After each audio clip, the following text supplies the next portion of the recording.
The last true ATVs were built in the 90s and early 2000s. Everything after that is plastic crap. You don't believe me? Let me show you the difference. What made a true ATV?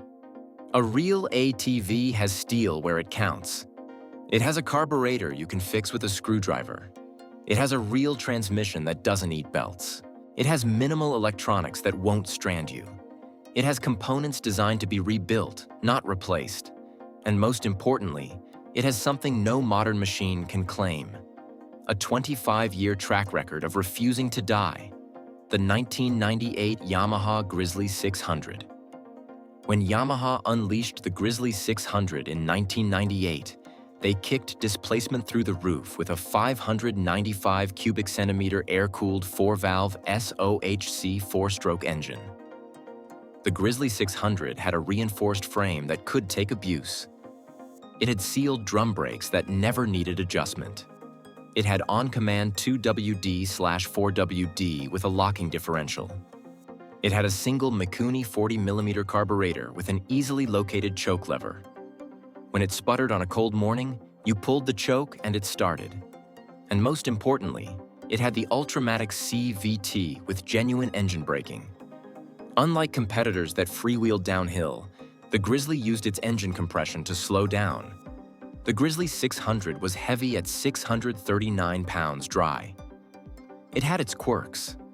The air-cooled engine ran hot, and the fan would click on after hours on the trail. But it never lost power.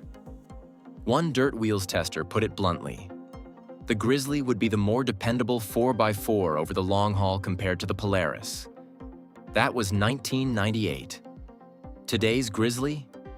Fuel injection, sensors, ECUs plastic. It's not the same machine. The Suzuki King Quad 300. In 1991, Suzuki released the King Quad 300. It was their first ATV with independent rear suspension. The engine was a 280 cubic centimeter single with an oil cooler. The price was $4,699. This wasn't a toy. It was a tool. In markets like the UK, where 95% of ATV sales were to the agricultural segment, the King Quad 300 was commercialized until 2003. A 1995 King Quad 300 with 2,506 miles still runs and operates well. A 1999 model with 715 miles is still out there. 2,500 miles on a modern ATV? You're on borrowed time. On a King Quad 300, you're just getting started.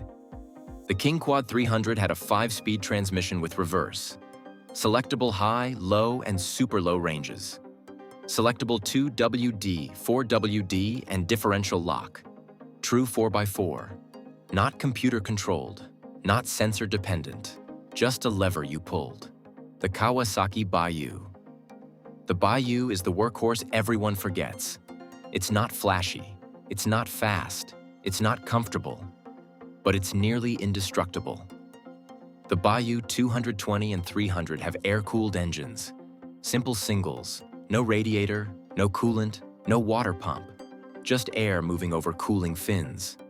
The forums are full of owners swapping parts between 300 and 400 Bayous because the frames and components are interchangeable. That's what happens when a platform is built to last. These machines were designed in an era when Kawasaki believed in overbuilding. The engines produce modest power. The chassis are heavy. The components are thick.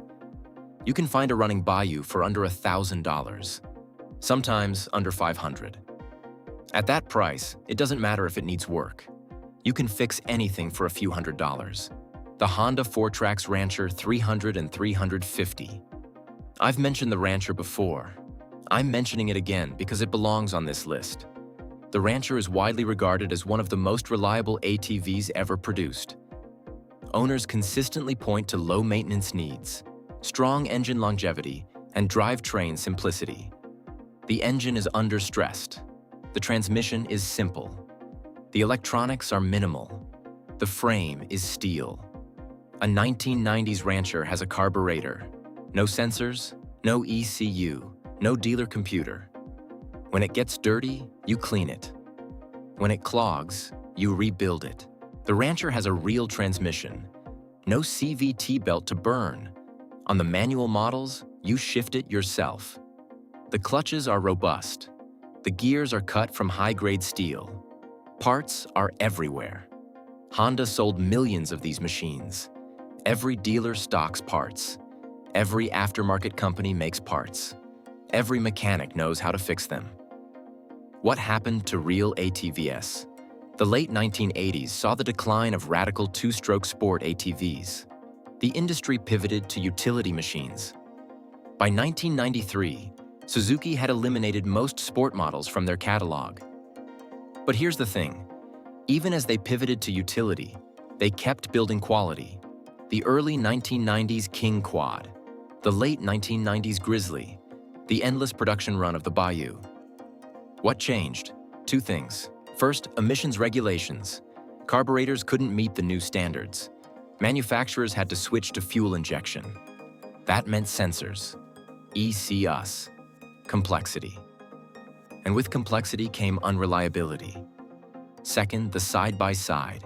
The manufacturers discovered that UTVs have higher price points and bigger profit margins. ATVs became the afterthought. The entry-level product. The thing you sell to people who can't afford a side-by-side. So they stopped trying. They kept the same old platforms, added plastic, added screens, added features nobody asked for. They stopped innovating. They stopped building for durability.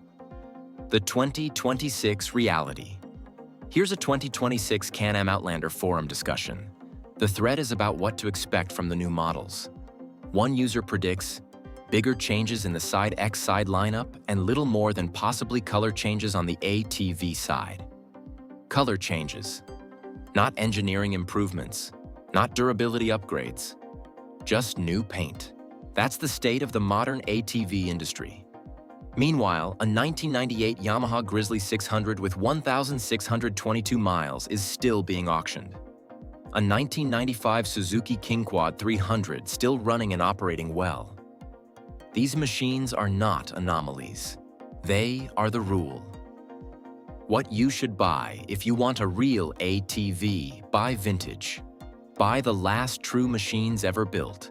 The 1998 to 2001 Yamaha Grizzly 600.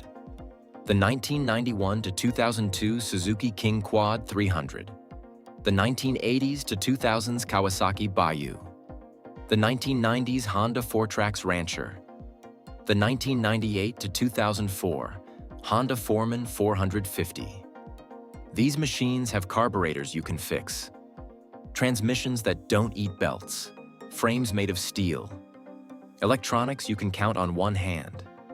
They cost $800 to $3,500. A new plastic ATV costs $8,000 to $15,000. Which is the better value? Which will still be running in 10 years? Which can you fix yourself when something breaks? The answer is clear. Your turn now. I want to hear from you. What do you consider the last true ATV? When did the industry peak? And what modern machine, if any, comes close? Share your thoughts in the comments. Next week, I'm making a video about how to identify a real frame from a plastic one. The telltale signs of quality that the manufacturers are hiding. Hit like if you want to see it. Until then, keep the rubber side down and the steel frame straight. The last true ATVs are still out there. They're still running. Everything after is plastic crap.